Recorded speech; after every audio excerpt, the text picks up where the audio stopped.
We start from Parliament, where the minorities in Parliament, especially the Health Committee, is demanding urgent and concrete measures to address Ghana's growing shortage of doctors, warning that the situation is already placing significant pressure on healthcare delivery across the country. Member of the committee and MP for Garu, Thomas Winsome Anaba, says Ghana is currently facing a deficit of more than 19,000 doctors. According to him, at the current pace of training and licensing of medical professionals, it could take up to 20 years for the country to close the gap and meet the World Health Organization's recommendation benchmark of 10 doctors for every 10,000 people. Ghana currently averages about 2.6 doctors per 10,000 people. The absence of adequate skilled personnel continues to undermine access to quality health care. This workforce gap is not merely a structural concern, but a direct threat to equitable and effective healthcare delivery in every constituency of our dear nation. Mr. Speaker, nurses, who form the backbone of our health system, are still not enough to meet demand. Each year, we train thousands, yet many remain unemployed because of fiscal constraints, while others leave the country in search of better conditions. Meanwhile, in underserved areas, a few exhausted health staff struggle to keep facilities running. Mr. Speaker, the situation is even more serious when it comes to medical doctors. Ghana's physician population gap, that is physician to population ratio, currently stands at 2.6 doctors to 10,000 people. The World Health Organization recommends at least 10 doctors per 10,000 people, meaning that 1 doctor to 1,000 people. The global average is 17.2 to 10,000 people. This clearly shows how far we must go. Mr. Speaker, according to the Ghana Medical and Dental Council, we have almost 12,000 registered medical doctors. To meet the WHO benchmark for a population of 32 million and approximate, Ghana would need roughly 32,000 doctors.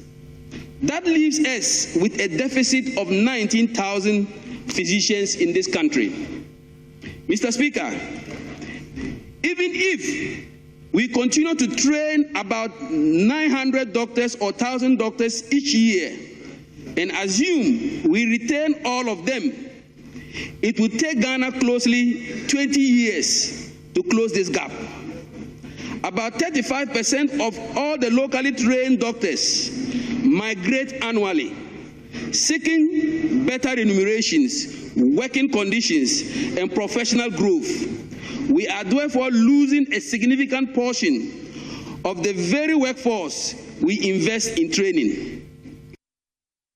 Well, Dr. Anaba is now pushing for major reforms in the training and licensing regime for doctors, arguing that without urgent intervention, the country's already fragile doctor-patient ratio could worsen in coming years.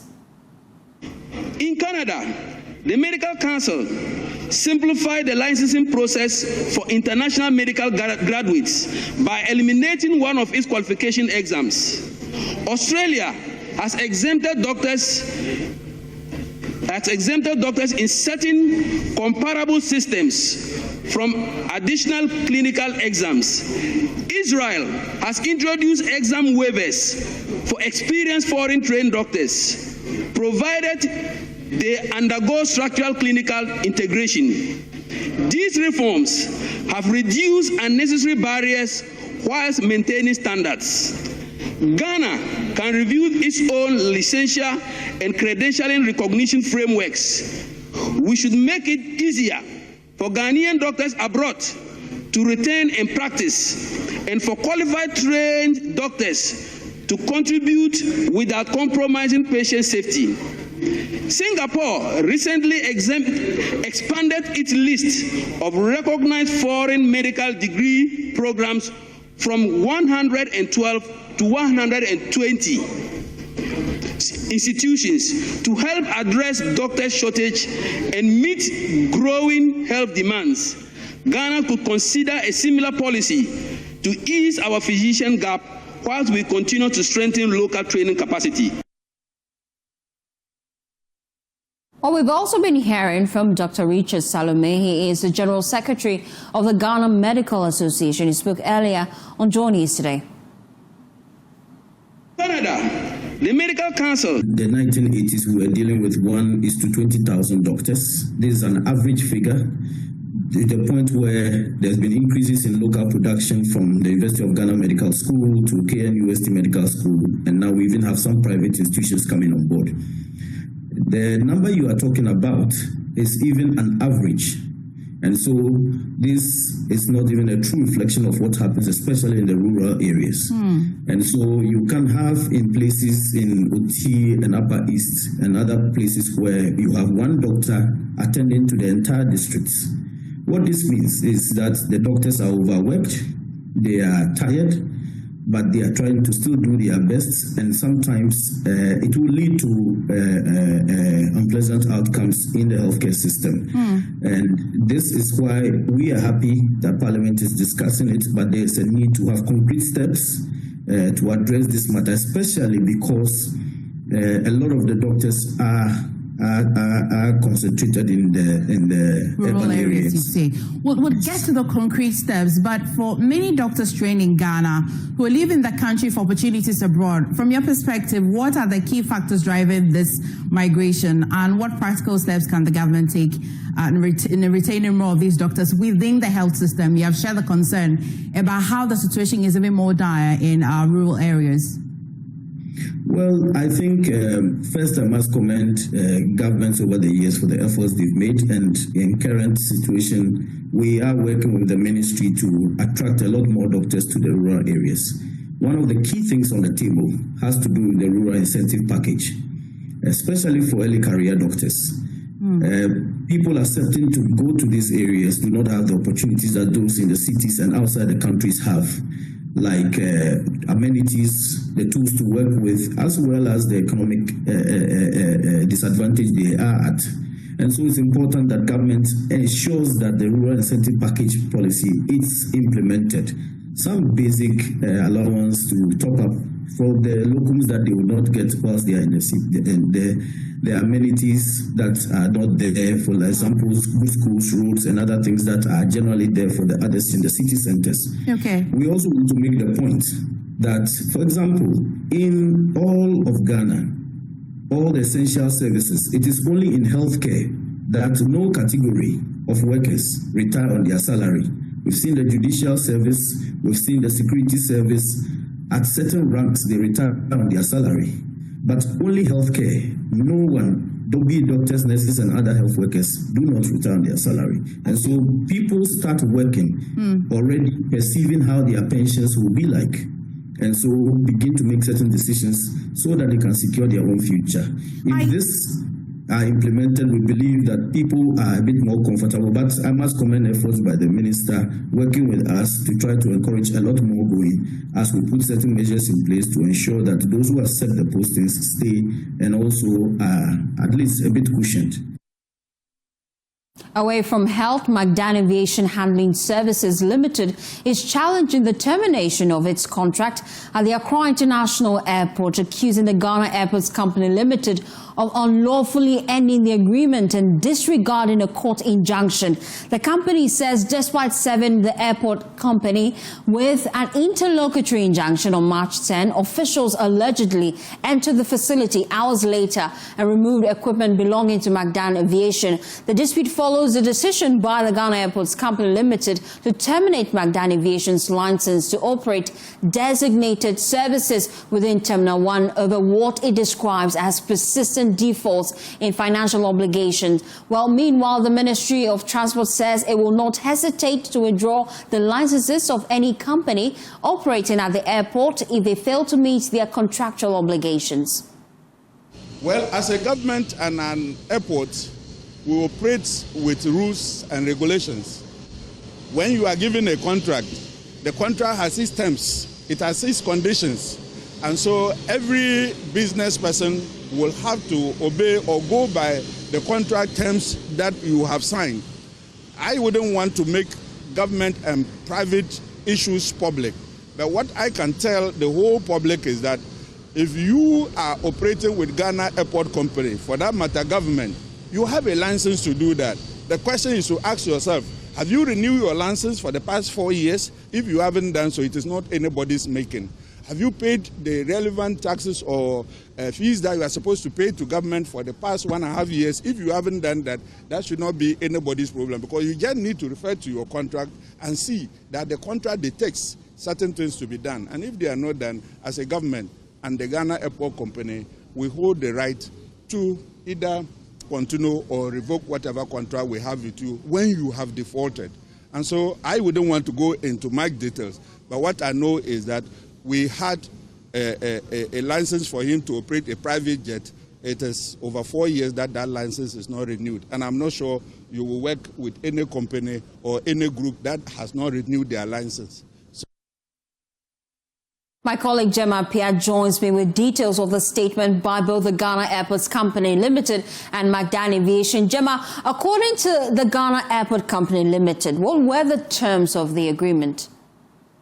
I'll see that the airports company says McDan Aviation was required to pay license fees, royalties, and rent to the airport operator. However, McDan Aviation began defaulting on its financial obligations shortly after the agreement took effect in 2022. So several attempts were made to recover the outstanding payments, including restricting access to Terminal 1 in late 2024. The company subsequently settled arrears covering the period from 2022 to 2024, which allowed the facility to be reopened for its operations. Now, if the arrears from 2022 to 2024 were indeed settled and operations resumed, why has the license now been withdrawn? So the airports company says the company, which is McDan Aviation, accumulated significant debt again after clearing the initial arrears with no rent or royalties paid in 2025 and the operating license fee due since 2022 still unpaid. In line with the contract, GACL issued a 90-day termination notice on the 10th of January this year, requesting settlement of the debt, followed by 3 reminders in 2025. Now, during this period, McDan Aviation, according to the airport company, proposed a payment plan and submitted 3 post-dated checks, but later asked GACL not to deposit them, citing financial constraints. Another notice was issued in November 2025 over the continuing default. After the notice period expired and several reminders, GACL terminated the FBO agreement on the 16th of January this year. It said any payments made after the termination would only settle outstanding debts and will not reinstate the agreement. And what has been the response from McDan Aviation? McDan says for 5 years, including periods when the facility was not operational, it consistently met its rent obligations in good faith. However, it experienced a brief payment delay triggered by operational challenges amid the current global business crisis. So this temporary delay was fully rectified with all outstanding amounts settled in good faith. On the 10th of March this year, McDan Aviation says the Ghana Airports Company Limited was formally served with a court injunction. Despite the injunction, McDan Aviation alleges that officials entered the facility hours later and removed valuable equipment and property belonging to McDan Aviation. Thank you so much, Gemma. We appreciate your time here on JoyNews Prime. Pulse. The University of Cape Coast is where I took you to when the bulletin started. I'm taking you back there because we told you that the university is conferring its prestigious Distinguished Fellow Award on the Vice President. Let's take you back there. We have clear connection now. I believe that it's worth it. A former student of Wesley Girls High School I spoke about a while ago, where she completed the ordinary level, we call it O level at the time, and advanced level studies, and also as a senior prefect of this very premier senior high school. the first female Vice Chancellor, we said it severally, of public university in Ghana. Chalked another first, I spoke about it a while ago. And in spite of all these, she comes across as somebody who is very humble, personally engaged. I meet her almost every day, and I can tell you on authority that that is how she comes across. She's very affable, strict, and results-oriented, just like, of course, his boss, His Excellency John Dramani Mahama. Proud moment for Ghana as we speak. I've seen a lot of Queen mothers coming in, of course, their traditional regalia, obviously depicting the culture of the people of the Central region.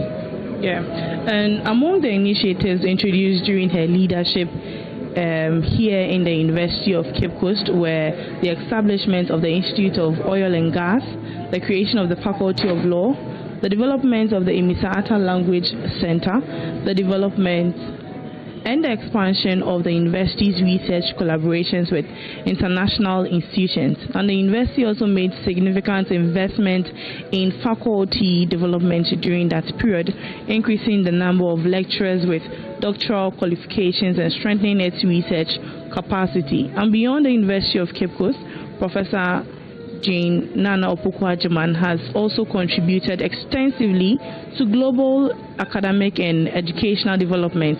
She has served on several international boards and committees, including the Executive Board of UNESCO and the Governing Board of the Association of African Universities.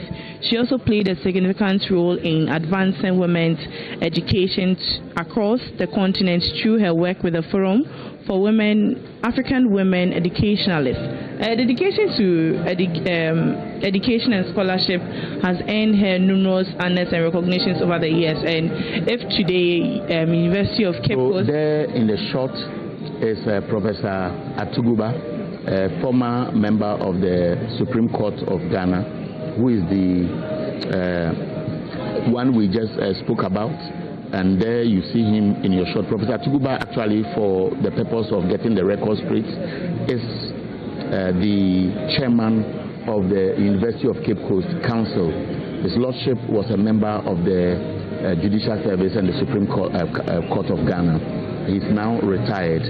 We've seen, he's also in your shot, the governor of the Bank of Ghana, who is also captured waiting patiently to witness this very important event. Right, so her journey reached another historic milestone in December 2024, like Senior Eric mentioned earlier, when she was elected Vice President of the Republic of Ghana, becoming the first woman in the nation's history to occupy that office. She was sworn into office on January 7, 2025. For many observers, their achievements represent not only a personal milestone, but also defining moments in Ghana's democratic history. Her rise to the vice presidency has become a powerful symbol of opportunity and representation for women and young girls across the country. So any moment from now, as you are seeing in your shot, or if you are watching television at home, what you see are students representing Adeshe Hall, where Her Excellency, the Vice President, Professor Nana Jane Opoku-Agyeman was a student then and later became a hall warden. Will be arriving in a moment from now. But I want to walk you through how the proceedings will be like as soon as she arrives. When she arrives and then inspects is it quarter guard or whatever they may describe it, after the inspection and she's ushered into the hall, there will be the convocation procession, then the opening prayer, national anthem, then the opening ceremony will begin. There will be musical interludes, and of course, just after that, the Vice Chancellor will speak, the acting Vice Chancellor. After his speech, the conferment of the Distinguished Fellow Award on the Vice President will take place. Citation reading, robing, and decoration, and that's almost the climax of the beauty of watching. It's almost like you graduate from university, and everybody's dream is to take your robe, wear it, and then your hat or whatever they call it, and then later you throw it back. This is the beauty of the decoration that will be observing, then the presentation of the citation, then of course there will be a spoken word. I would want to listen to what will be presented today in that spoken word, and then the acceptance speech by, of course, the distinguished fellow, and then the Chancellor, that's Dr. Sam Jonah. We will dissolve the special ceremony, and then we wrap up. So I don't expect this to be a long ceremony. Right. The beauty is about her arrival, how she'll be received, and the processes that will lead to the conferment of this Distinguished Fellow Award. Okay, so as I was saying earlier, her journey has actually inspired a lot of young ladies across Ghana. For many years, leadership at the very top of government seemed out of reach to women. But seeing a woman occupy the vice presidency shows young girls that they can aspire to the highest offices in the land. It is therefore fitting that the University of Cape Coast, an institution she once led, is recognizing her today.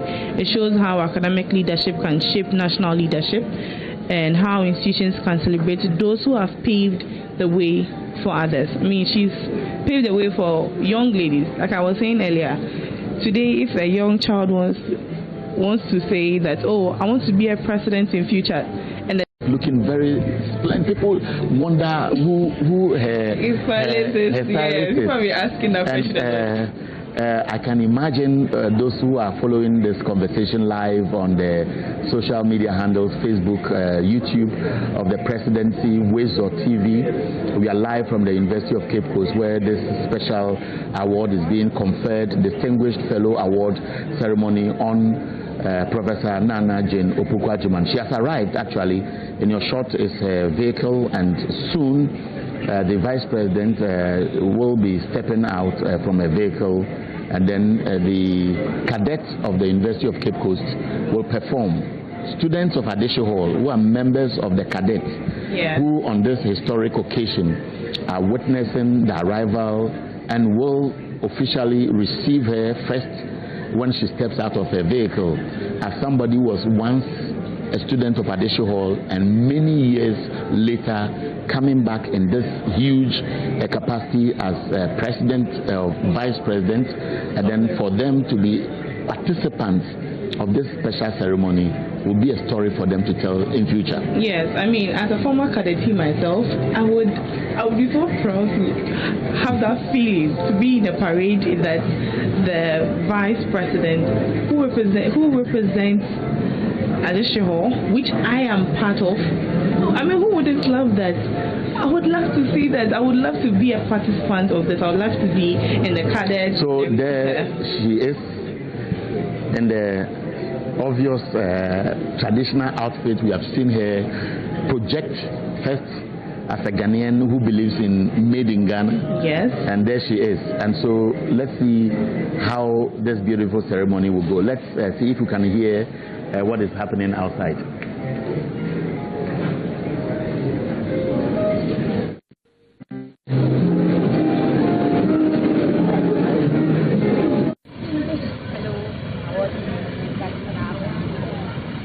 What did you name?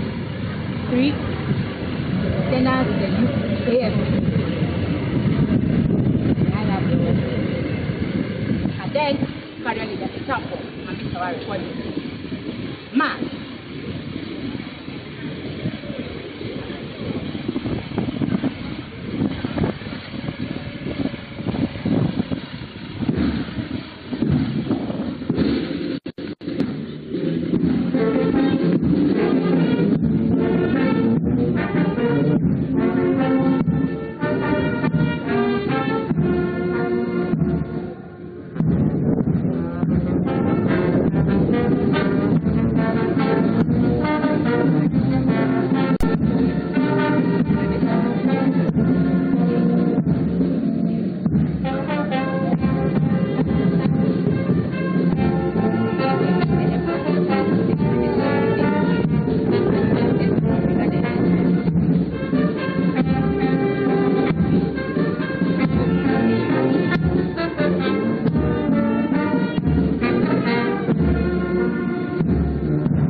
And so the Vice President is now being received by the Chancellor of the University of Cape Coast, Sam Jonah. I believe that the Chairman of the University Council is also out there waiting to receive. But let's continue to witness the students of the University of Cape Coast, a member of Adeshe Hall, officially welcoming the Vice President, who was a member of Adeshe Hall, became a hall warden, and now the from drums will be ushering her into the hall.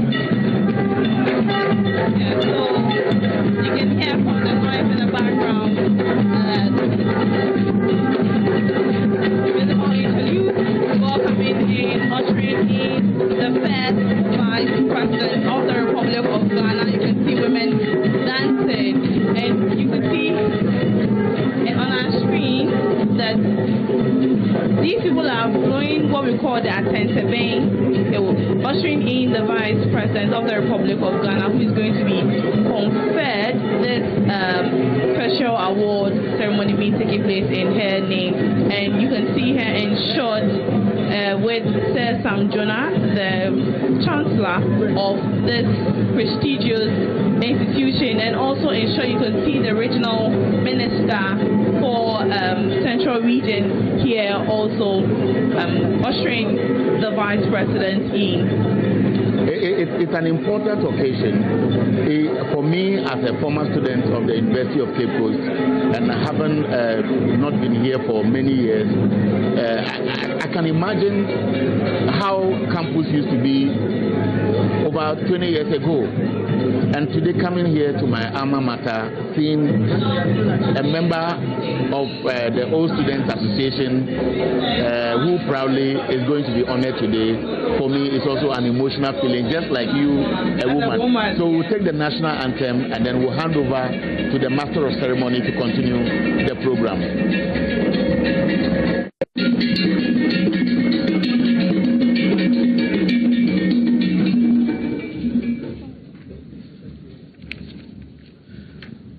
Indeed, this is the day that the Lord has made, and we have to rejoice in it. Almighty God, creator of the universe, and the giver of wisdom, knowledge, and understanding, we humbly come before you this day with grateful hearts. We thank you for the gift of life, for the privileges of learning, and the opportunity to gather as a community of scholars, leaders, citizens to celebrate excellence and service. Lord God, we acknowledge that every good and perfect gift comes from you. It is you who grants wisdom to the learned, vision to leaders, and strength to those who serve humanity with dedication and integrity. We therefore thank you for this distinguished occasion that brings us together, the leadership of our dear nation, this great university, eminent scholars, students, and distinguished guests. Father, today we gather to honor a remarkable servant of education and the nation, one who has served faithfully as Vice Chancellor of the University of Cape Coast and now as Vice President of the Republic of Ghana. We thank you, O Lord, for the life, leadership, and contribution of this distinguished honoree. Through your grace, she has devoted her gifts to the advancement of higher education, the development of our nation, and the upliftment of humanity. Heavenly Father, as this institution confers upon her the honor of distinguished fellow, we pray, O Lord, that this ceremony may reflect the highest values of scholarship, integrity, and service. May it be reminded us that leadership is not merely about position, but about commitment to truth, justice, and the common good. And so, Father, we thank you for the role of our university as discovery of learning and transformation. Bless the university community gathered here today. Bless the Chancellor, the Vice Chancellor, members of council, faculty, staff, students, and all who labor in the noble pursuit of knowledge. Grant them wisdom, courage, and vision as they continue to shape minds and build the future of our nation. Father God, we pray especially for our distinguished honoree, Her Excellency, Vice President of the Republic of Ghana, Professor JoyNews Agyemang. Continue to guide her with wisdom and humility as she serves the public of Ghana. Strengthen her in responsibilities, grant her discernment in leadership, and surround her with wise counsel as she contributes to the progress and stability of our dear nation. May the honor being conferred today inspire students, scholars, and leaders present here to pursue excellence, to serve with integrity, and to dedicate their knowledge and talents to the advancement of society. Above all, as we begin with this ceremony, we invite your presence among us. May everything that is said and done here today be conducted with dignity, wisdom, and grace. Let this gathering be a motion and a ceremony not only of personal achievement, but also of the enduring power of education to transform lives and wisdom. We therefore commit this ceremony into your gracious hands and ask for your blessings upon every aspect of it. In your name, we have prayed with thanksgiving. Amen. We will remain standing for the national anthem.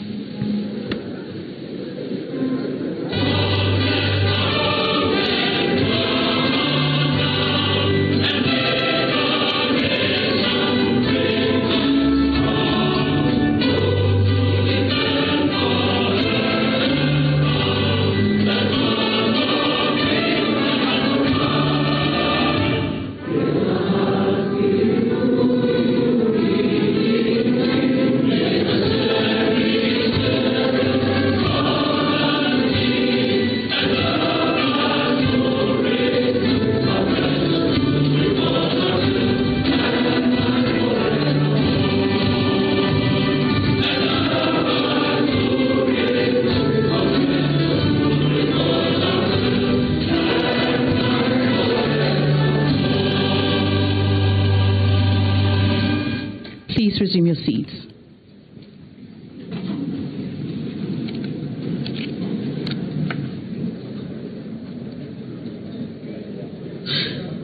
Distinguished ladies and gentlemen, I am pleased to welcome you to the University of Cape Coast, the University of Competitive Choice. And this afternoon, we witness the Distinguished Fellow Award ceremony. This afternoon's ceremony, we are all gracing and witnessing the conferment of the Distinguished Award on Her Excellency, the Vice President of the Republic of Ghana, Professor JoyNews Agyemang. At this point, to formally open the ceremony and deliver the welcome address, help me welcome the Chancellor of UCC, Sir Dr. Sam Isson-Jonah.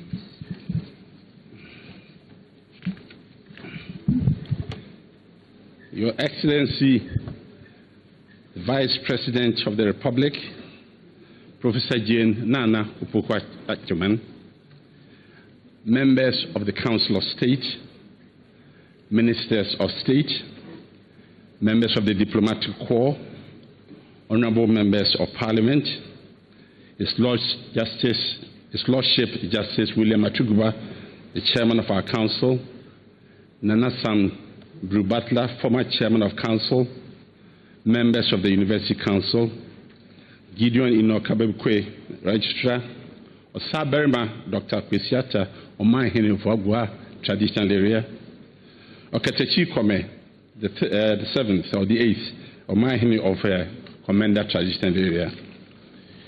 His Grace Archbishop Palmer Buckle, the Metropolitan Archbishop of Cape Coast, Dr. Johnson Pandit Asiama, Governor of the Bank of Ghana, Your Excellency Manish Gupta, Indian High Commissioner, Professor Olusola Bandela Oyelo, Secretary General, Association of African Universities, the IGP, Christian Tete Yuhonu, Vice Chancellors and Pro-Vice Chancellors of sister universities, former Vice Chancellors, former Pro-Vice Chancellors and Registrars, Provosts, Deans, Directors and Heads of Academic and Administrative Departments, Convocation and Senior Officers of the University, staff and students, alumni, distinguished guests, ladies and gentlemen, good afternoon.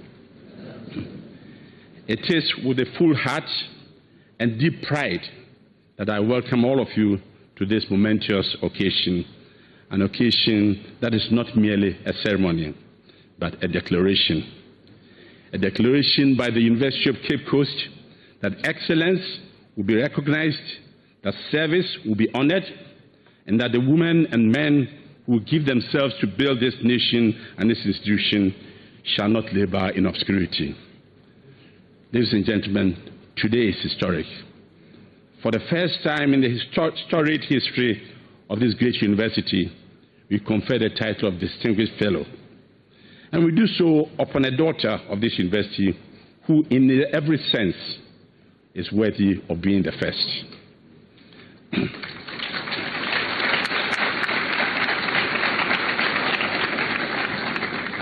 Ladies and gentlemen, institutions are living things. They breathe through their people. They grow through their alumni. They endure through the values they instill. And they are defined in no small measure by the caliber of those they produce. Professor Jane Nana Opoku-Agyeman is without question one of the finest leaders this university has ever produced.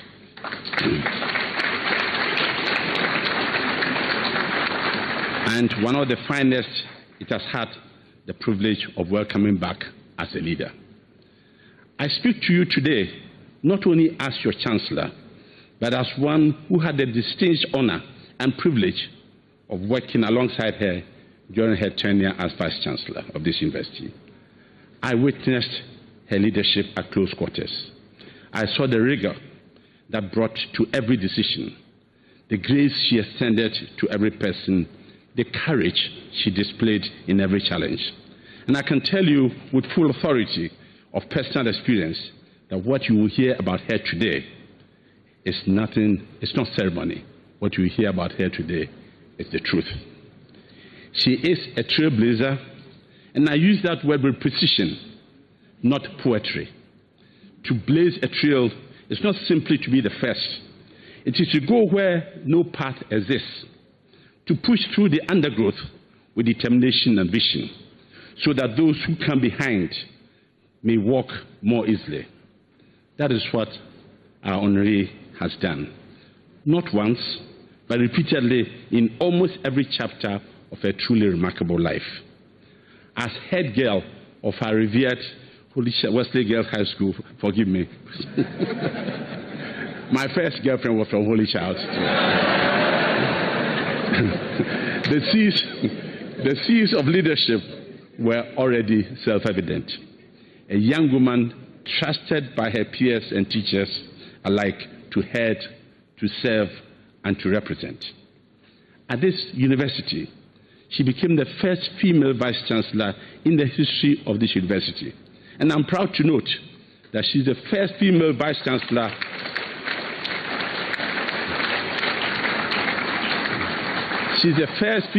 Chancellor of any public university in the history of this great nation. So, ladies and gentlemen, let me pause for a moment on that fact alone. In a nation and a system that have for decades reserved the highest offices of academic leadership for men alone, our honoree broke through. Not through confrontation, but through undeniable excellence. And the nation took notice. She went on to become our first female vice president, the highest position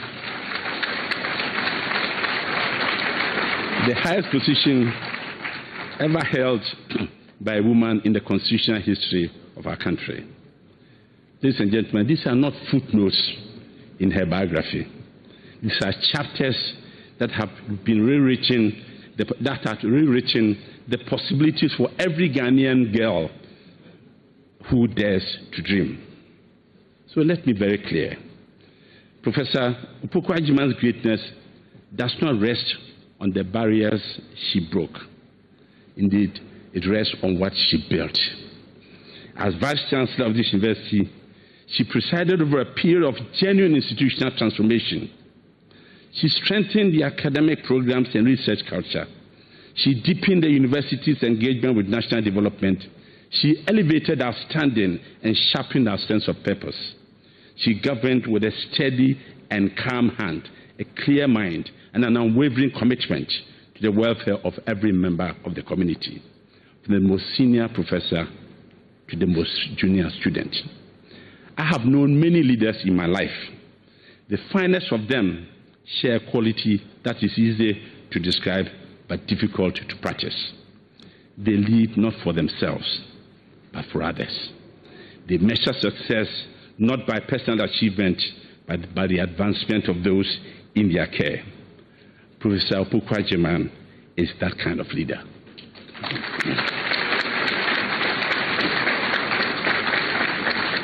Her scholarship in the field of African literature and gender studies has enriched intellectual heritage.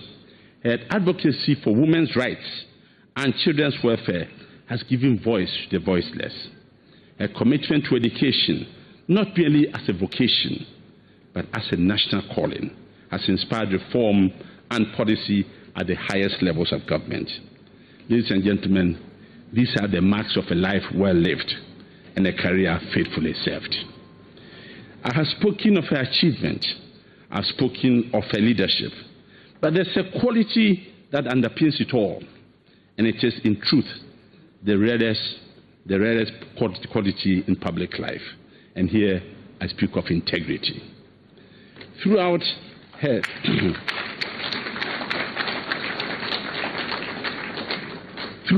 public life, from the lecture halls of this university to the highest offices of national governance, Professor Opoku-Agyeman has maintained an unblemished record. Not a single scandal, not a whisper of controversy in a world where power so often corrodes and where public trust so often frays. He has navigated the full complexity of leadership with her honor completely intact.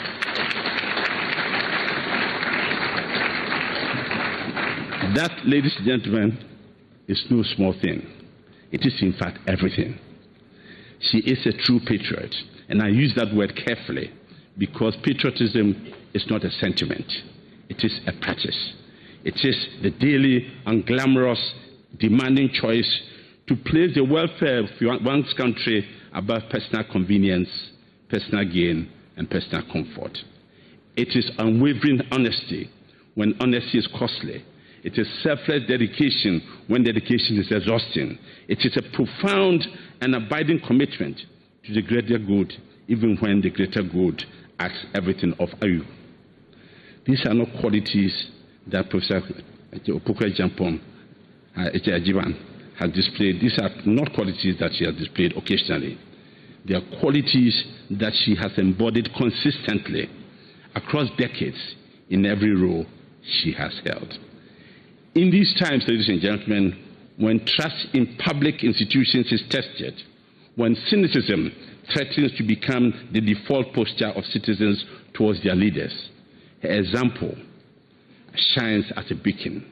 She reminds us, by the simple act of living as she has lived, that principled leadership is not a relic of a nobler age. It is possible.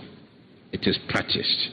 It is present among us today, and it is vital, utterly vital, for Ghana's progress, unity, and future. A person of achievement inspires admiration. A person of integrity inspires trust. Professor Opoku-Agyeman is both. And that rare combination is precisely why this honor is not only fitting but necessary.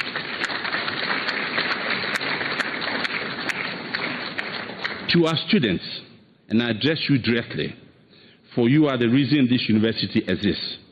I want you to look carefully at the woman we honor today. She sat in classrooms not unlike the ones you sit in now. She walked the same grounds you walk. She faced the same doubts, the same pressures, the same temptation to underestimate herself that every student goes through. And she chose again and again the harder path, the path of diligence, the path of courage, and the path of service. The education you receive at this university is not merely a preparation for employment. It is a preparation for leadership. It is a preparation for contribution. It is a preparation to become the kind of person who one day may stand where our honoree stands today. Not because you sought recognition, but because you gave everything you had to something larger than yourself. Let her life be your instruction. Let her example be your ambition. Ladies and gentlemen, universities are among the most enduring institutions that human civilization has produced. They are older than most governments. They are older than most nations. They endure because they are repositories of knowledge, yes, but also because they are custodians of values. One of those values is the recognition of excellence. When a university honors its distinguished members, it does something profoundly important. It tells the world what it stands for.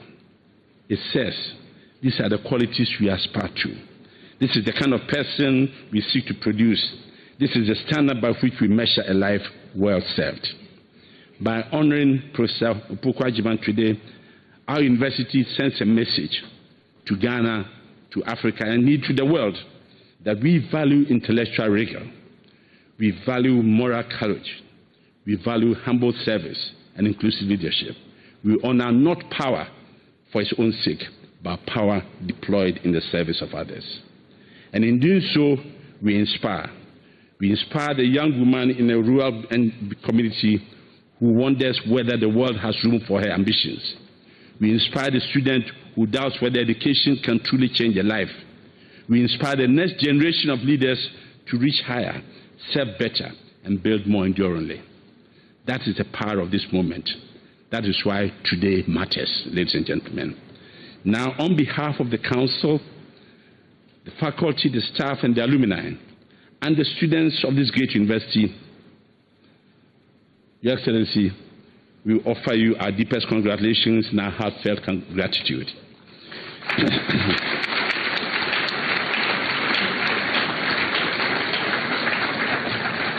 You have given our university something that cannot be manufactured or produced or purchased, the glory of a great name. Whenever UCC is mentioned, your name is part of what it makes that mention a matter of pride. You have made us better by your example, stronger by your leadership, and more hopeful by your life. We don't honor you today because you need the honor. We don't honor you today because we need the example, and because this institution stands for nothing if it cannot recognize greatness when it stands before it. May the Almighty continue to sustain you, guide you, and crown your remaining years of service with even greater fruit. Ladies and gentlemen, universities don't last because of their buildings. They last because of their people. And because each generation in its time rises to the challenge of excellence and service. Today, we honor and celebrate one such person. Today, the university is proud. Long live the university, long live Ghana, and long may Her Excellency continue to inspire all of us. Thank you.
And now we come to the part that I like the most, a recognition of my power.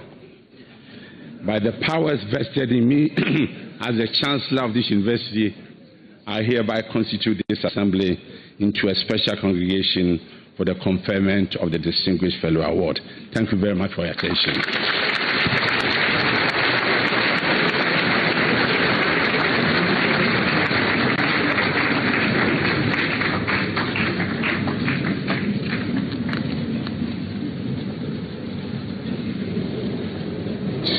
At this juncture, we'll take the address of the Acting Vice Chancellor of University of Cape Coast. Ladies and gentlemen, let's welcome Professor Dennis Walanyo Aheto.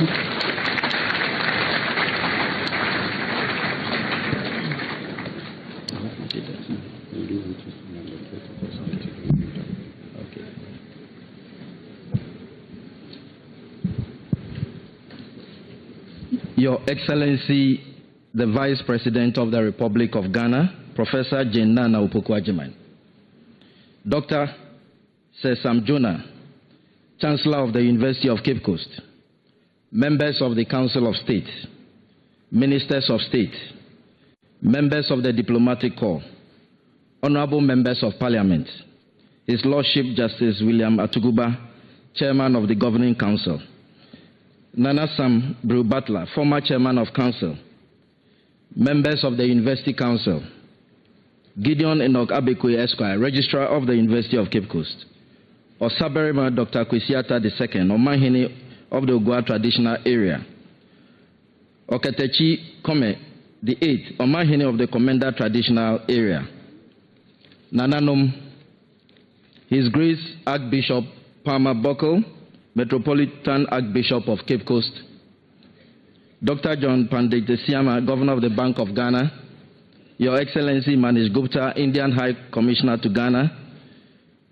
Professor Olusola Oyewole, Secretary General of the Association of African Universities, COP Christian Tete Yohonu, IGP, Vice Chancellors and Pro-Vice Chancellors of sister universities, former Vice Chancellors, former Pro-Vice Chancellors, former Registrars of UCC, Provosts, Deans, Directors, Heads of Academic and Administrative Departments, Convocation and Senior Officers of the University, staff and students, alumni, distinguished guests, ladies and gentlemen, good afternoon.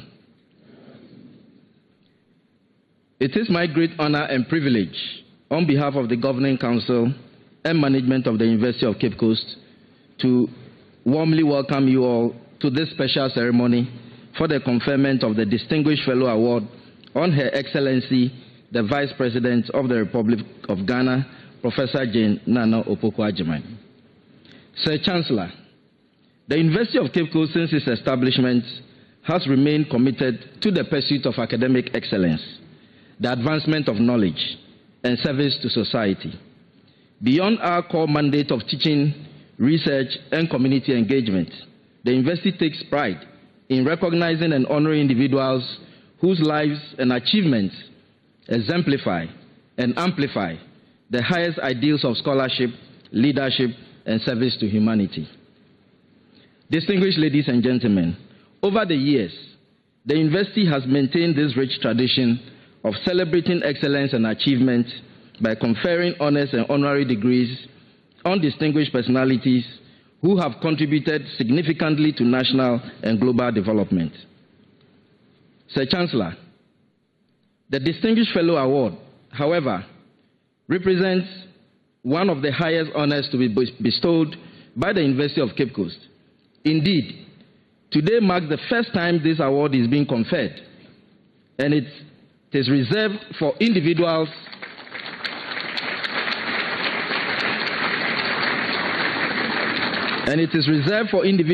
whose exceptional accomplishments, leadership, and service strongly resonate with the mission and values of our great institution.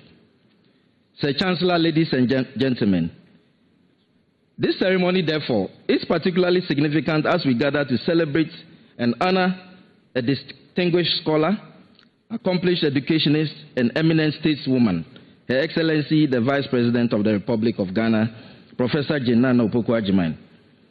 Indeed, Her Excellency has consistently broken new grounds and achieved several firsts throughout her illustrious career. She became the first female dean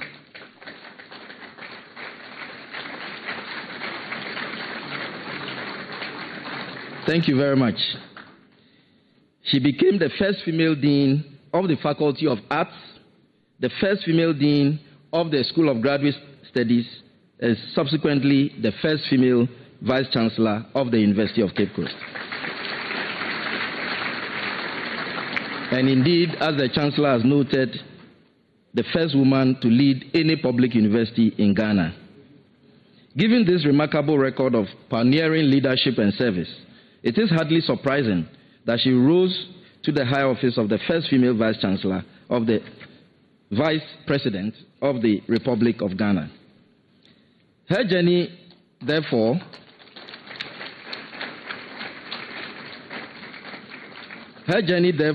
stands as a powerful testament to excellence, perseverance, and the limitless possibilities of leadership grounded in scholarship and public service. Sir Chancellor, ladies and gentlemen, Her Excellency's extraordinary journey in academia, leadership, and public service continue to motivate many across Ghana, Africa, and the global community at large. Her contributions to education, governance, and national development reflect the core values that higher education institutions aim to instill in future generations. This occasion, therefore, offers the university community a special opportunity not only to celebrate excellence, but also to honor leadership, scholarship, and service to the nation and humanity. Sir Chancellor, distinguished invited guests, ladies and gentlemen, I wish to also report that during her tenure as Vice Chancellor of the University of Cape Coast, Her Excellency championed academic excellence, fostered institutional growth, and enhanced the university's international visibility through strategic partnerships and with other institutions of higher learning across the world. Among Her Excellency's many accomplishments was the establishment of the Oil and Gas Institute, the Faculty of Law, and the crèche at the preschool.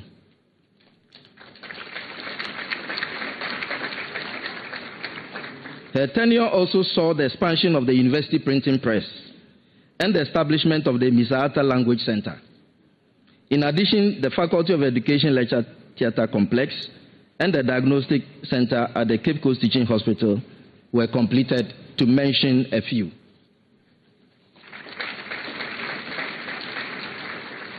Ladies and gentlemen, as a distinguished fellow, she was also very concerned about attracting talents and the university's overall human capital development. I, as well as many others, stand as living proof of her visionary leadership and legacy.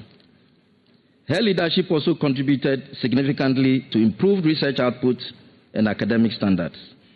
The strong foundation and scholarship established during her tenure helped position the university for national and international recognition. The university is ranked the topmost university in Ghana and West Africa for the 5th consecutive year by the Times Higher Education World University Rankings and the Times Higher Education Impact Rankings.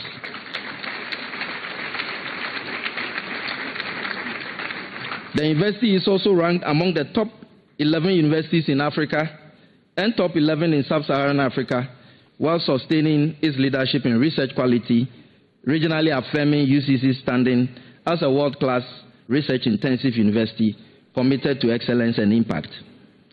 Sir Chancellor, friends of the media, I am pleased to report that on Monday, 2nd March 2026, our university signed a memorandum of agreement with Astra Learning Incorporated towards the establishment of a fully digital e-campus for the University of Cape Coast. This initiative is expected to enhance UCC's global visibility, expand international student recruitment, strengthen operational efficiency, and enable a scalable growth of our academic programs. The first batch of students is expected to be enrolled for the next academic year beginning in August 2026. With a projected intake, innovative financing models, and strategic partnerships with credible private sector investors. We therefore call on our alumni, partners, friends, and all stakeholders who support efforts to provide adequate housing and conducive teaching and learning environment for our students. Sir Chancellor, distinguished ladies and gentlemen, permit me to also add that the university will consider it as a great honor to name one of these facilities after Her Excellency Professor Jane Nana Opoku-Agyeman.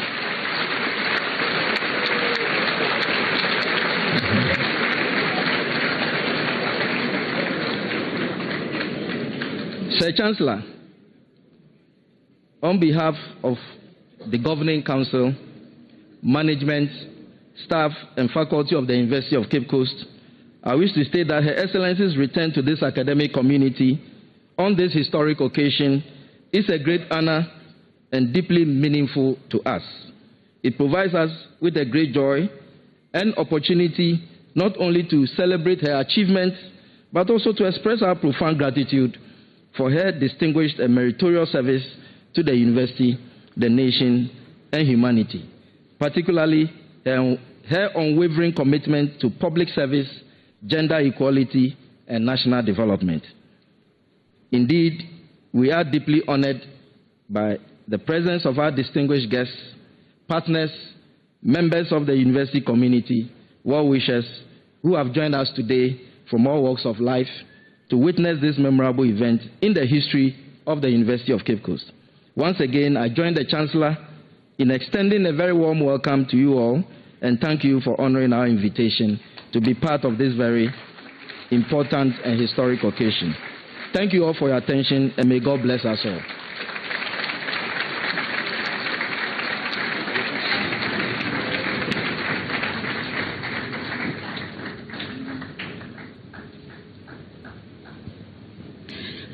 Thank you very much. Ladies and gentlemen, we are at the crux of today's ceremony, and that is the conferment of the Distinguished Fellow Award on Her Excellency, the Vice President of the Republic of Ghana.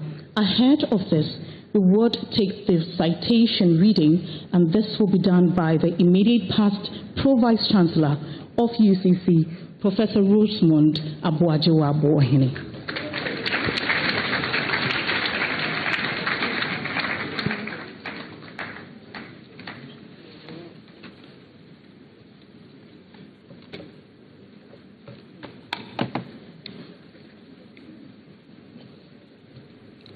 Your Excellency, the Vice President of the Republic of Ghana, Professor Jane Nana Opoku-Agyeman. Born on November 22, 1951 in Cape Coast, Ghana, you received your secondary school education at Wesley Girls High School, where you completed both your ordinary and advanced level studies and as senior prefect. You further pursued advanced French studies, earning an advanced diploma in French studies from the University of Dakar, now Sheikh Anta Diop University, in 1976. In 1977, you graduated from the University of Cape Coast with a Bachelor of Arts, honors degree in English and French, along with a concurrent diploma in education. You then continued your postgraduate studies at York University in Toronto, Canada, where you obtained your Master of Arts degree in 1980 and your Doctor of Philosophy in 1986. In 1986, you were appointed lecturer at the University of Cape Coast and rose through the ranks to become a full professor in 2006. With dedication, you served the university in various capacities as Hall Warden at Adeshe Hall. First, actually that was my Hall Warden. First woman head, Department of English. First woman dean of the Faculty of Arts. First woman dean of the School of Graduate Studies, and first woman and founding dean of the School of Graduate Studies and Research, a position you held until September 2008. You served in various academic portfolios between 1993 and 2008 as a visiting professor, Africana Summer Institute, USA, senior Fulbright scholar, and fellow of the Institute of Advanced Study and Research into the African Humanities, USA, exchange professor, Eastern Washington University, USA, guest lecturer, Ohio University Summer Institute of African Literature, USA, academic director,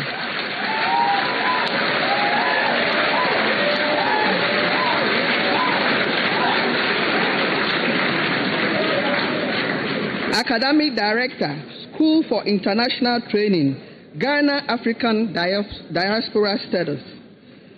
You later became the first female Vice Chancellor of a public university in Ghana, where you were appointed Vice Chancellor of the University of Cape Coast. Under your distinguished leadership as Vice Chancellor, the university achieved remarkable growth in scholarship. The university invested substantially in faculty and staff development, which resulted in significant increase in the number of faculty with terminal degrees.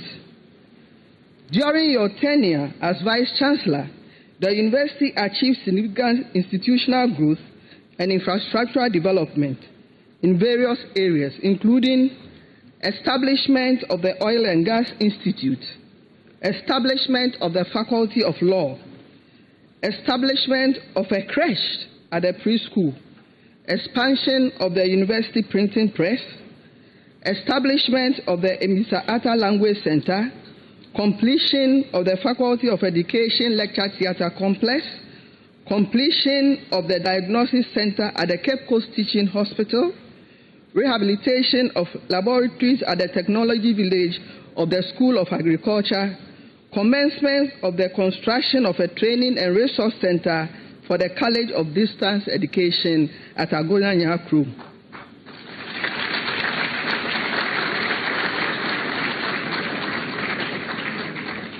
Your term as Vice Chancellor also enhanced the university's international visibility through increased collaboration with other institutions of higher learning.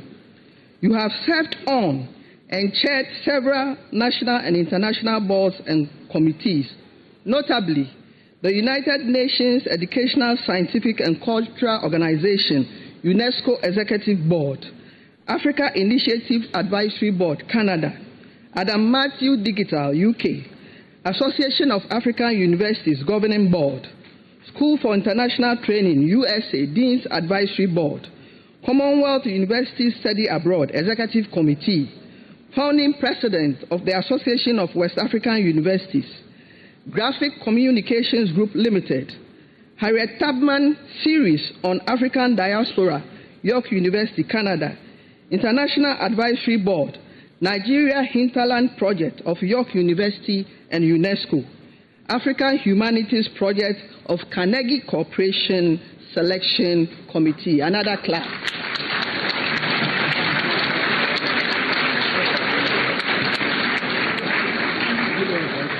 Thank you. You have received various national and international awards and honors, including Officer of the Order of Volta of the Republic of Ghana in 2011 for your contribution to higher education, Outstanding Contribution to Education by the Africa Education Leadership Awards, Global Leadership Award by the University of Florida, Ghana Women of Excellence Award, Education category, Doctor of Laws, Honoris Causa, University of West Indies 2010, Doctor of Humane Letters, Honoris Causa, Winston-Salem State University, North Carolina 2011, Doctor of Humane Letters, Honoris Causa, Grand Valley State University 2014.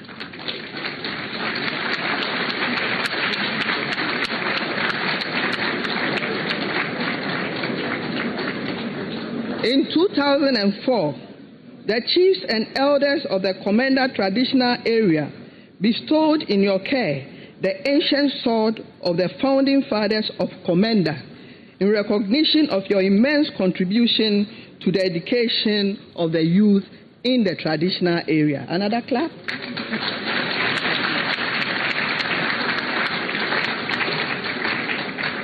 You demonstrated sustained commitment to advance women's access to education in general as a member and eventually as an African board chair of the Forum of African Women Educationalists, influencing educational policies in 34 African countries and higher education, where from 2018 to 2024, you served as Chancellor of the Women's University in Africa, Zimbabwe.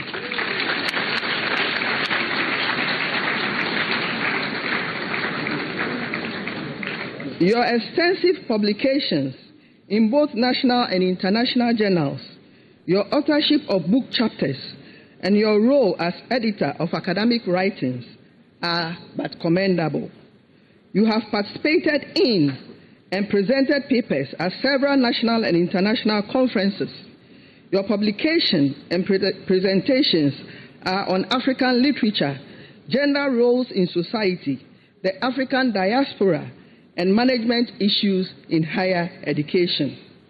You believe that the university should be a problem solver by using its resources to confront social and economic problems, and by so doing, provide students with options to career openings. Cases in point include supporting Liberia to rebuild its education system, strengthening university community relations, establishment of the sales units, and expansion of the meat processing unit of the School of Agriculture. You also build closer links with the hospitality industry, the production of cleaning materials, drinking water, and preparations for paper conversion plant on campus. In February 2013, you were appointed to the high office of Minister of Education of the Republic of Ghana. Your stewardship saw significant growth in the education sector through your effective leadership in policy implementation, which eventually led to strengthened basic and secondary education systems, robust teacher development initiative, reduction of teacher absenteeism from 27% to 7%, deepening basic education, and expanded access to quality education for many Ghanaians.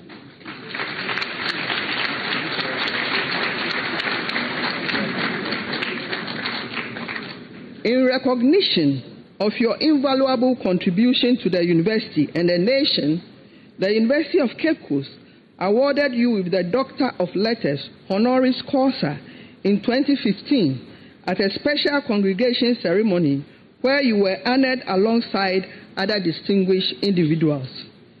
In December 2024, you made history as Ghana's first female vice president-elect after your party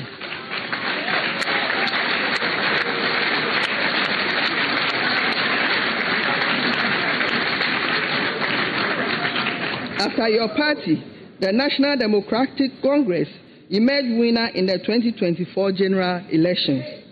You were subsequently sworn in on January 7, 2025 as Vice President of the Republic of Ghana.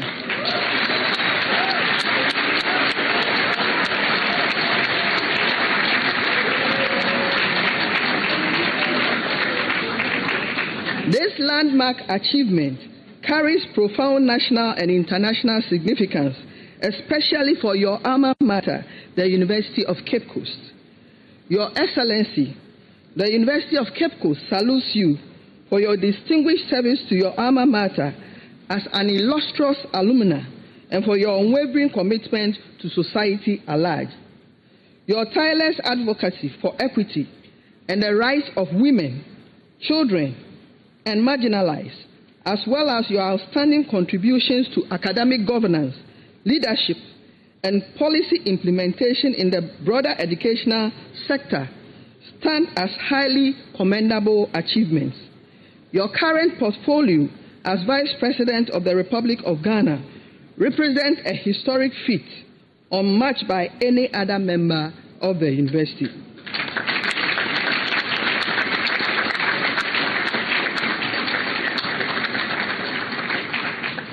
Your Excellency, outstanding alumna, indefatigable woman of many firsts, leader, scholar, researcher, writer, administrator, role model, and mentor, the University of Cape Coast salutes you. Thank you very much for your attention.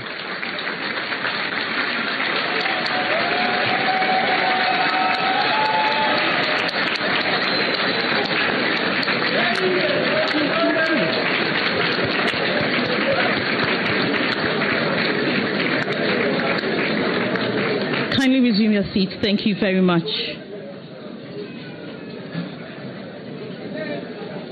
Ladies and gentlemen, indeed, this afternoon we celebrate a woman of first.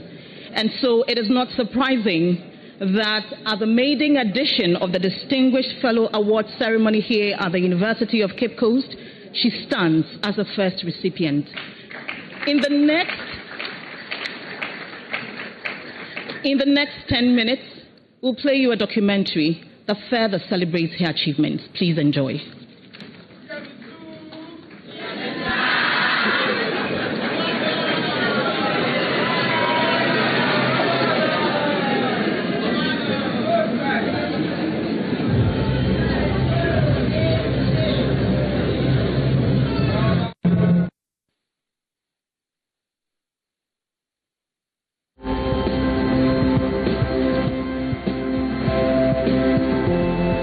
The University of Cape Coast has been ranked the #1 university in Ghana and West Africa for 5 consecutive years.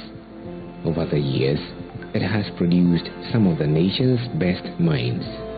Today, the university honors one of its own, a former Vice Chancellor, a national trailblazer, and Ghana's first female Vice President, Jane Nana Opoku Ajiman.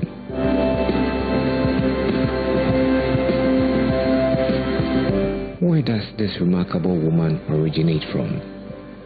Just 32 kilometers west of Cape Coast lies Komenda, a land rich in tradition and history, founded by the great Nana Kome. This is where Nana traces her roots.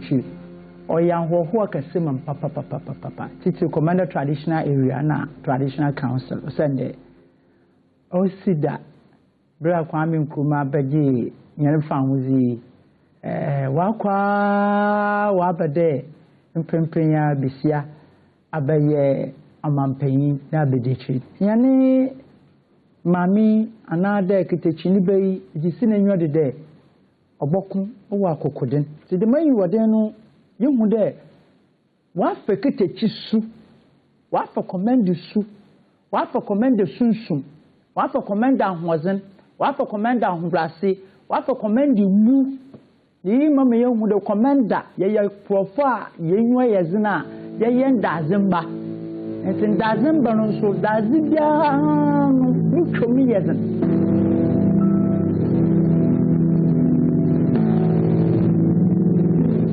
Ame mama prenanye Nana.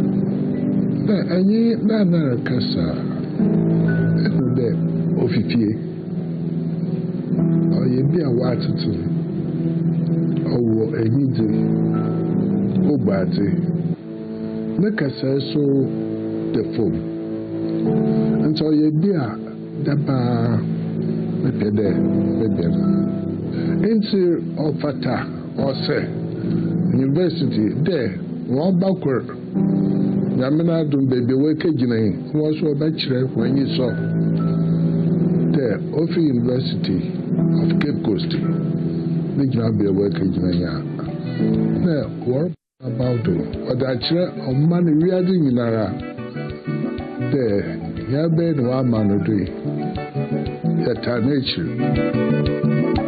Jane joined the University of Cape Coast in 1973 as a student reading Bachelor of Education in English and French, graduating in 1977. She returned to the university as a lecturer in 1986. Here, she held various academic positions, including Head of the Department of English, Dean of the Faculty of Arts, and Warden of Adeshe Hall, just to mention a few. Through sheer hard work, determination, and focus, she got to the pinnacle of her career as Vice Chancellor in 2008. During her term as a Vice Chancellor, she actually promoted not just academic excellence and research excellence, but she was also involved in a number of faculty and staff development, improved student access to the university, particularly promotion of gender, equality, gender mainstreaming in leadership position, particularly for women, which was quite significant. She focused largely also on human capital development. These days that she's becoming the Vice President, she's very busy. But in those days when she had a little time, anytime she came around to Cape Coast, she would call and say, Sarah, come around, and she's one person that is interested in the Women Caucus on campus, and so from time to time she would invite them, and I was always there anytime there's such an invite. So the class that I took, conversational French, she was in that class, and she was the head prefect. She was the head prefect of the school. That's already a leadership position at a very young age. Then she got in here and she became warden of the Women's Hall. That's another position of leadership. Then she became head of department of English. Then she became dean of the Faculty of Art. I was a teacher. She became my colleague, and then she became my boss, and then she became Vice Chancellor. So she's been traveling this leadership position at various stages, and then she went through her mandate as Vice Chancellor, and now she's Vice President of the Republic. And not only did she focus on that high-level educational for the preschool outfit of this university, she was also involved in massive infrastructural development. To just mention the CA Aka building, the Misata Language Center. She also established the printing press for this university, and many other very critical areas when it comes to infrastructural development. She held the position of Vice Chancellor until she received a call to a higher national assignment as the Minister of Education from 2013 through to 2017. During her tenure, she championed inclusive education and oversaw key reforms to expand access to quality education across Ghana, leaving a policy legacy as significant as her academic one. Her influence extended beyond Ghana's borders to the global stage. In 2009, she was elected Ghana's representative to the UNESCO Executive Board, bringing an African scholarly voice to one of the world's foremost institutions for education, science, and culture. As I said, thank you very much. Let me say that it's been a very, very valuable visit. As a woman who has achieved such remarkable success in life, she must certainly be an influence on students and staff. As a student leader, I think that in a dispensation and era where ladies, females, women and girls have not been celebrated much, I think that she has become the pinnacle where everybody looks up to. Even the young men are looking up to her, rising from head of department to dean to Vice Chancellor of the University of Cape Coast as the first female and becoming the Vice President of Ghana. I think that it's an encouragement to we as student leaders as well, and to even the larger people in Ghana. I feel that it's not about where you are, it's not a matter of your geographical location, but wherever you find yourself, whether from the shores of Elmina or the shores of Keta or the northern part of Ghana or even from Insuta Mampombonkum, it means that when we see the picture of Her Excellency Jane Nana Opoku-Agyeman, it is a motivation to us that one day we can also get there. Seeing the former Vice Chancellor becoming the first female Vice President in Ghana as a lady excites me and inspired me also, because it shows that as a lady, when you work smart and study hard, you can achieve greater things in society. Mamino Oyinipa, or a bad time, because of bad time, Oyinipa. Yamija, Wabua, Sabi Miba Pena, see all training, all teach you training. Today, the University of Cape Coast doesn't just confer a title, but celebrates a journey from mentoring students to shaping a nation.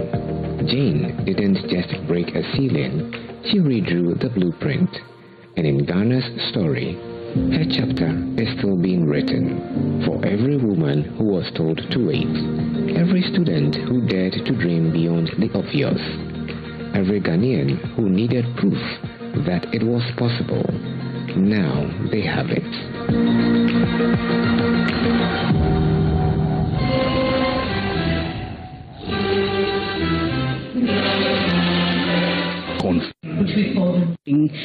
And to present our nominee to the Chancellor for the conferment and rubbing, the Chancellor will be supported by the Acting Vice Chancellor and the Chairman of Council. However, the Chairman of Council will introduce our nominee. Let's welcome His Lordship, Justice William Atuguba.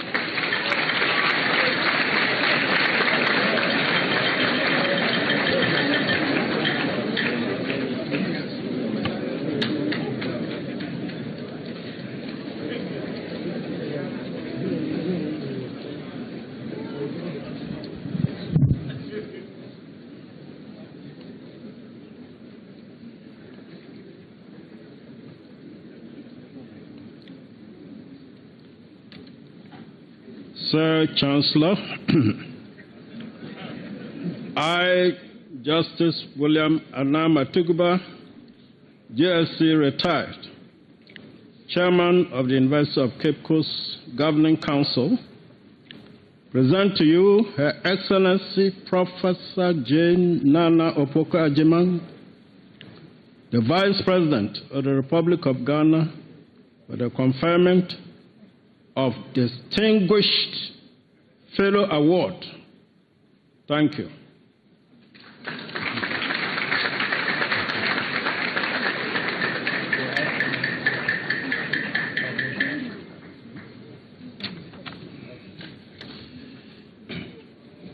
Chairman of the Governing Council,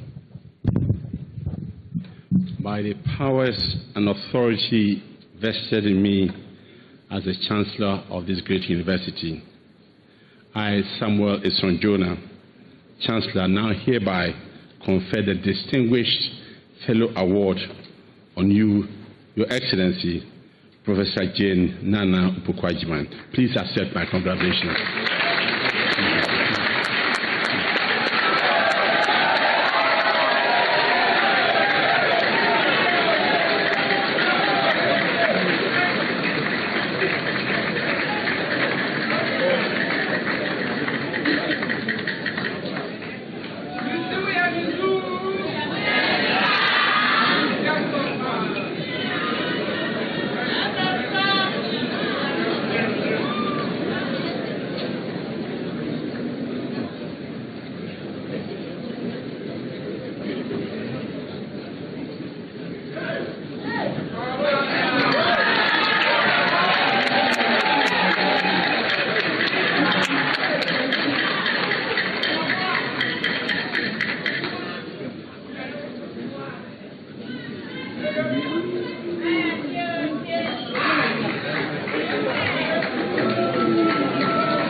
Virginia etu Ghana Franca ko wiaze nyine.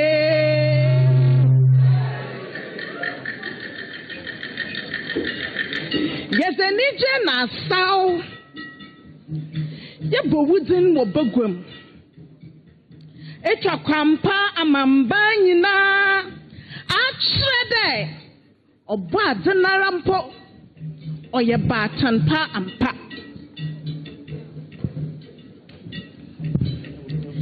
Obatana Owa hinfo na itichu Abinyim di Bakar Shampuntu the Befia Manda Emanyina Imbesiafuanyina Etum Esinjanai Pa Ma Echimanso Ehungana Nenyiminyam Obinfo, Your Excellency, Nana Jane Opoku Ajima, Wudin Ohonam, anyone near say, Ajimai, why ya bako sama manayan sena wa, Obin to me can numpo. Na kampesa wapepa ebe Ghana's first female vice president. You are evidence that what was once thought impossible or an elusive dream is possible. You are a symbol of history in the making, paying glowing tribute to the matriarchs gone before. Your personal and public track record in education as a student, teacher, and policymaker is an enviable achievement to attain.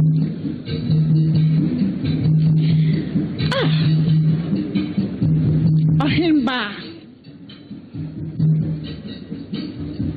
na nekua mamana mbo obomoden awewodo baraka mochum aya zedodo Onyamishraw befu awa aye enyiminyam nyiraw ba ya kenkan our own black star of a woman. Woo!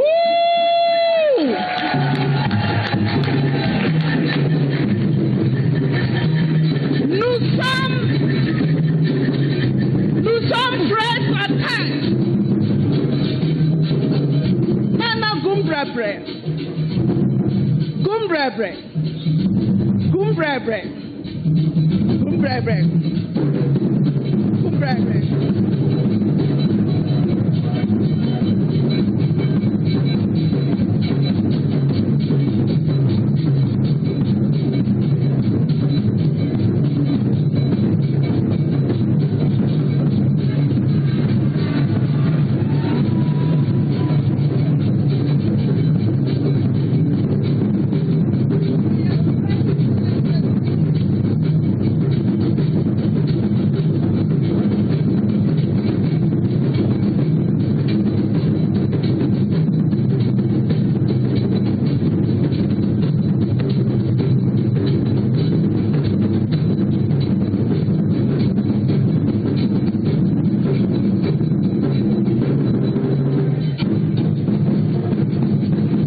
Ladies and gentlemen, it is time to listen to the acceptance speech of our distinguished fellow. Let's welcome Her Excellency, Professor Nana Jane Opoku-Agyeman. Thank you very much. Please respectfully take your seats.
I thought Casford was going to sing.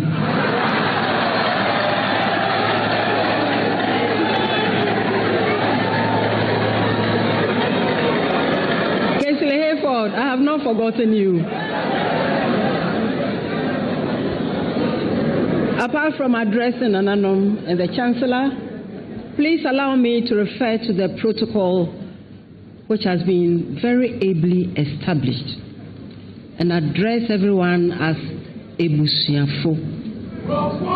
That's my word for family. I think we are all family, aren't we?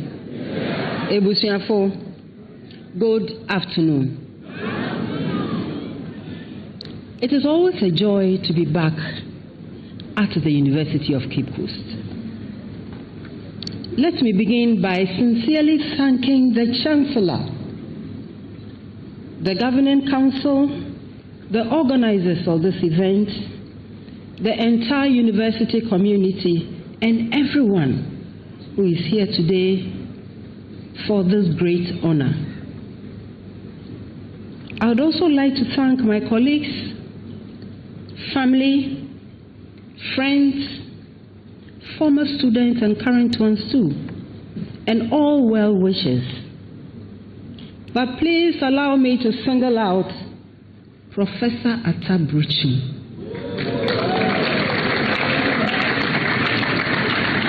Who was my own lecturer, who has known me since lower sixth.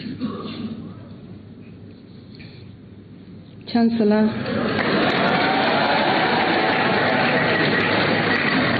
distinguished ladies and gentlemen, there is something special about the recognition that comes from home. This is where my higher education began and where my professional life took shape.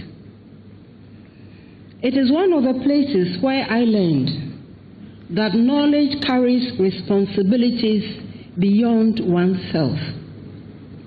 This campus was the backdrop of my life as a student, a national service person, a lecturer with different appointments and responsibilities, a professor, a vice chancellor, and of course, as a mother too.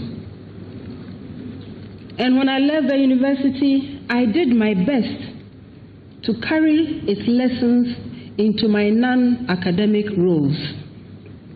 Chancellor, ladies and gentlemen, this is because this institution instills certain principles in those who are shaped by it.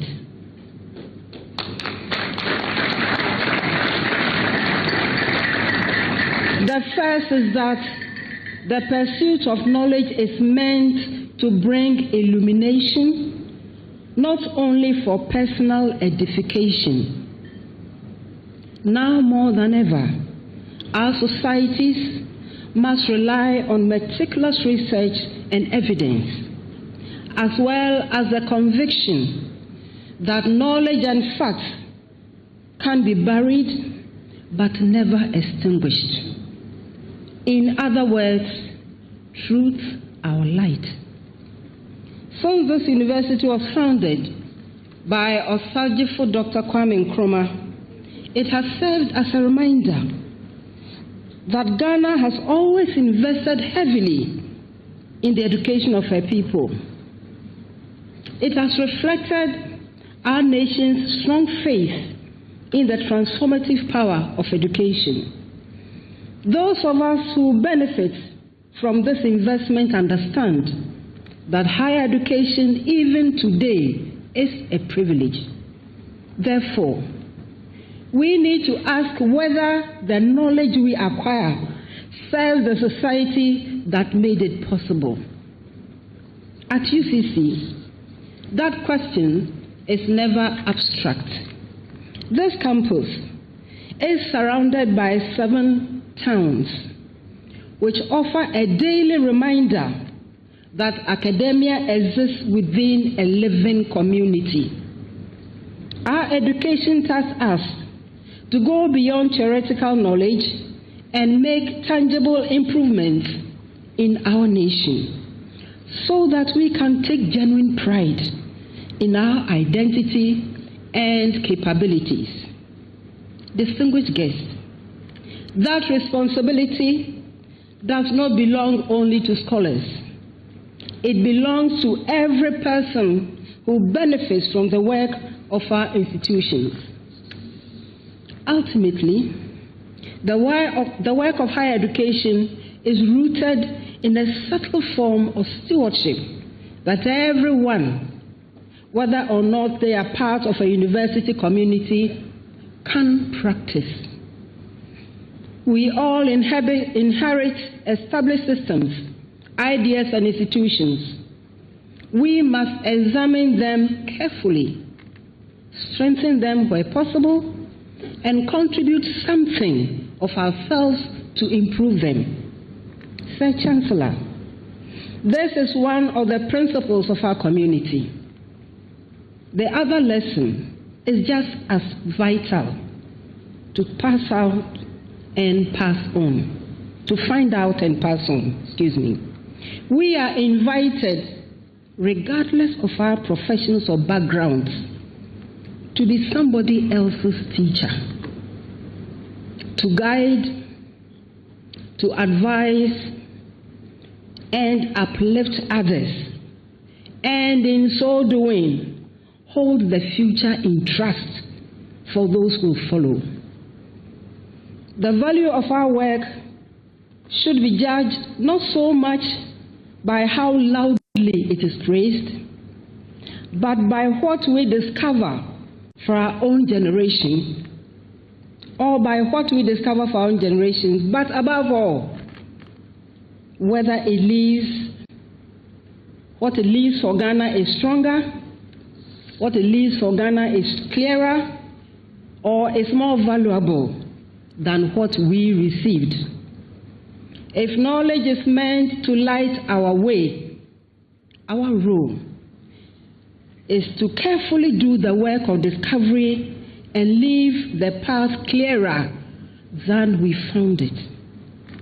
If we do that well, and it is our duty to do it well, the next generation will go further than we did. They will see more clearly, develop more skills, and act with greater confidence than we could in our time. And when knowledge is steadily passed on, refined, and used in service, institutions grow stronger, the best ideas travel farther, and the work of building a nation moves forward in concrete ways. This is how a country becomes better than the one we inherited. I want to thank the University of Cape Coast once more for this exceptional recognition that leaves me truly humbled and deeply grateful. Thank you very much.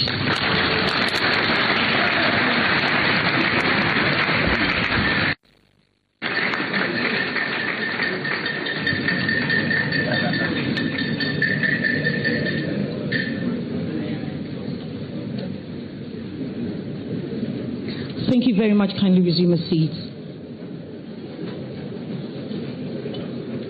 We'll take another interlude, this time in the form of a cultural display from the Department of Music.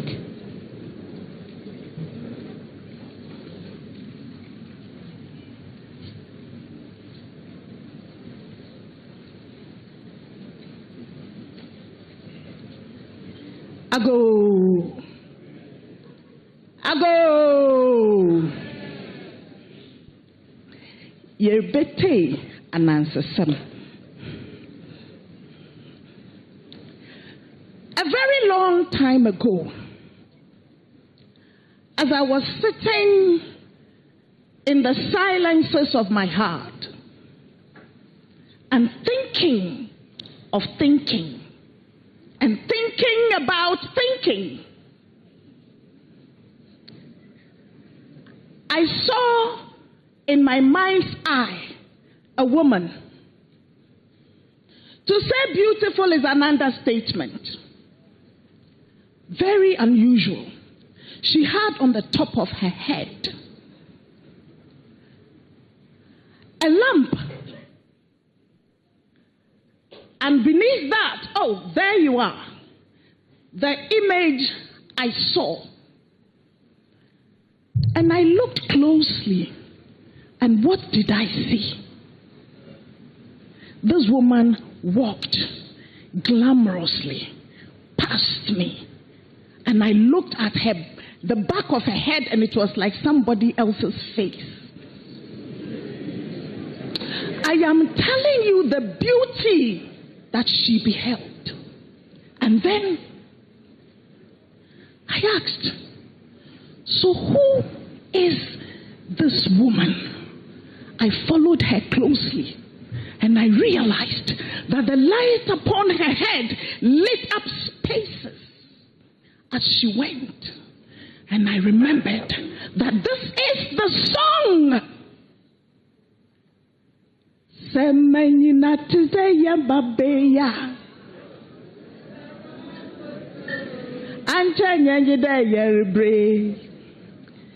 And you know, this woman,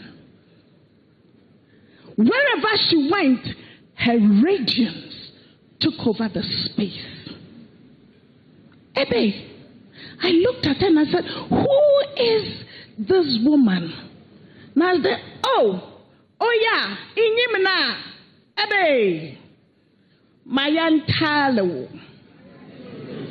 Mayan Blow. And I was told her name. I was shocked. I looked at her again, drenched in all glory, and wherever she stepped, radiance, radiance, radiance. No! And you know, I saw that she entered the room and she sat down. And from nowhere, people gathered in front of her. Hey, I looked on, enchanted, as she poured out wisdom into their lives. And as the people listened, their own bulbs began to light. Hong, hong, hong, hong, hong. And the image began to spread like electricity that has fallen into water. Hey! And then I stood and I watched. And I said, now who is this? Who is this enchanting being? That day you were there. So she showed her light. Anybody who was there, let's see your light. A great many, you see, I wasn't lying. A great many lights began to pop. Here, there and everywhere. And when she finished speaking, and with all grace, she stepped out and was walking. People walked in her steps and followed her with their bulbs on. I ask you today.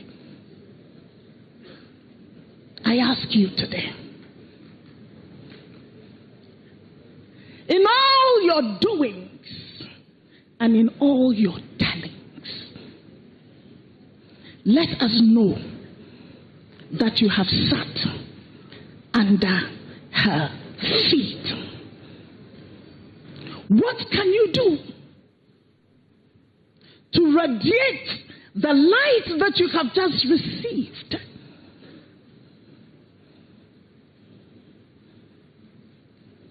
My dears, you have a song for me. You have light to show me. Her light has even radiated into the youth of today. Many blessings upon you. I tell you today, think about what you can do to grow some more light, because it is a very simple journey of courage and determination.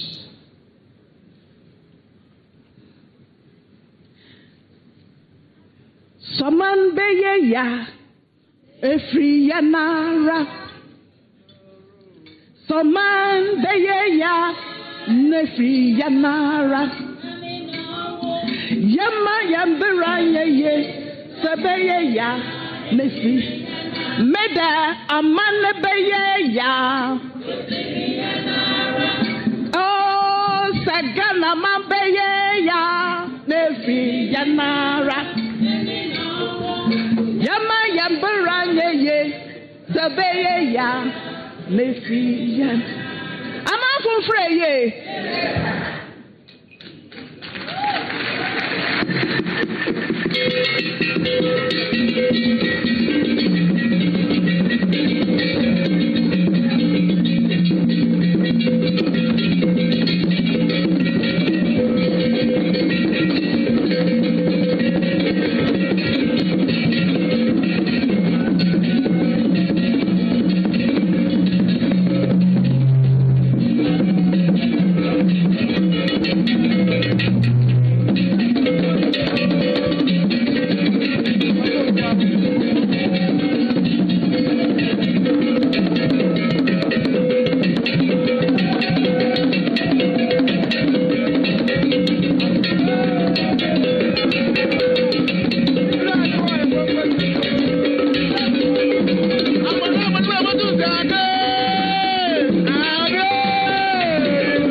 Thank you very much.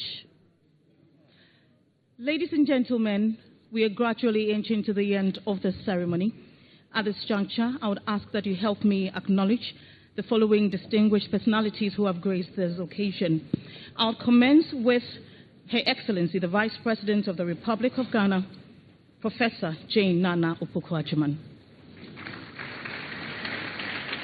We duly acknowledge the Chief of Staff Office of the Vice President, Honorable Alex Segefia. We acknowledge the Honorable Central Regional Minister, Mr. Eko Penyin Eduamoa. Inspector General of Ghana Police Service, Mr. Christian Teta Yohonu. Governor of the Bank of Ghana, Dr. Johnson Pandit Isiama. The High Commissioner of India, His Excellency EMVN Paramaswaran. Former Chairman of the UCC Governing Council, Nana Brew Butler. The Honourable Member of Parliament for Cape Coast North, Dr. Kwame Mintanyako.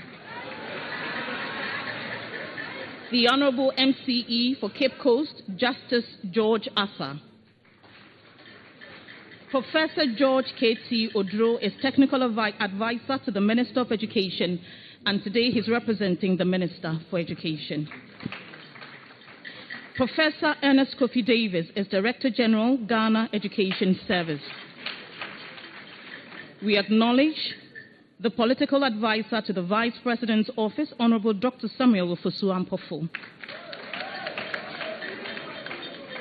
We duly also acknowledge the Head of Administration at the Vice President's Office, Mrs. Alberta Yah Graham. From the Office of the Vice President, Professor Theresa Emin.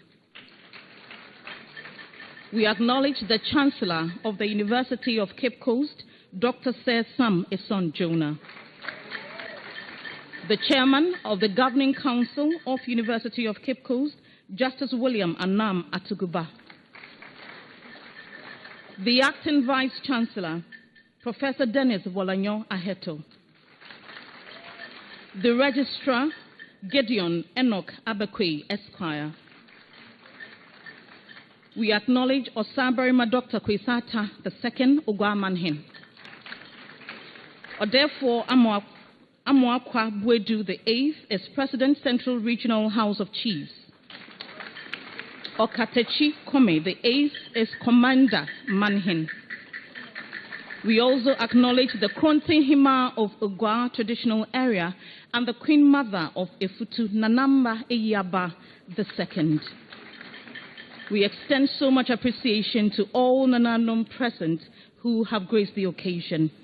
I would acknowledge the following members of Council: Dr. Abdul Nasir Alidu, Ms. Shika Akolache, Mr. Anthony Awatri Bosomefi. They are government reps on Council. We acknowledge Mr. Mohammed Kwansin, Conference of Heads of Assisted Secondary Schools rep. Professor Samuel Akwa, Convocation Representative on Council, Professorial. Anastasia Asante Esquire, Convocation Representative on Council, non-professorial.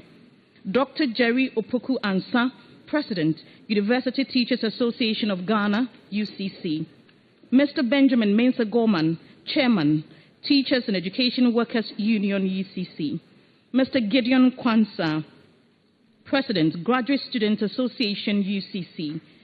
Mr. Kwame Ntiamwa Intim, President, Student Representative Council, UCC. Samuel Danso Akoto Esquire, is Alumni President, UCC.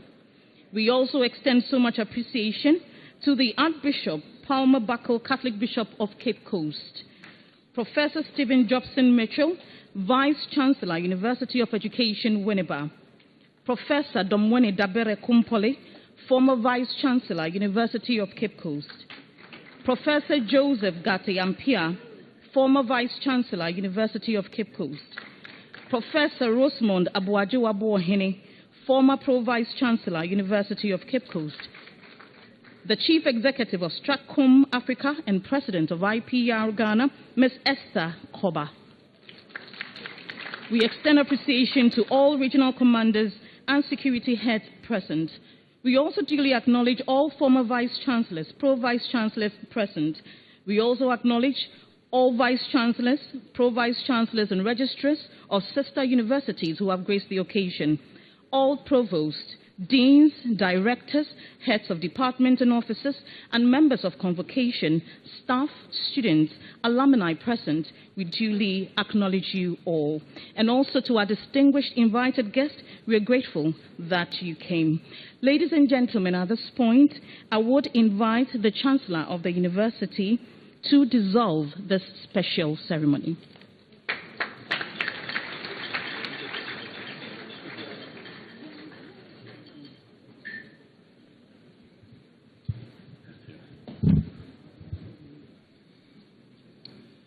All protocol duly observed.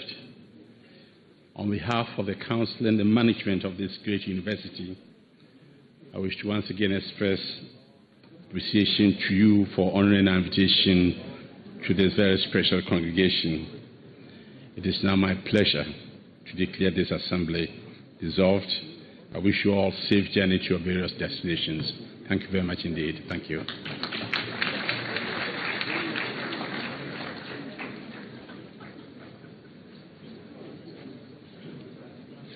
Ladies and gentlemen, we'll all rise and sing the UCC anthem.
session will take the closing prayer.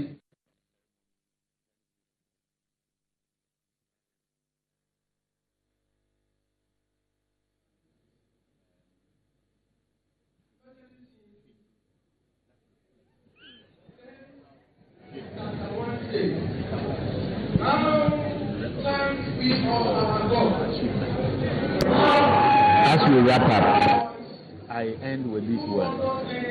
Others have labored and will share their glory. Ours is to exploit and add to their fame. Those who come after will take up the story.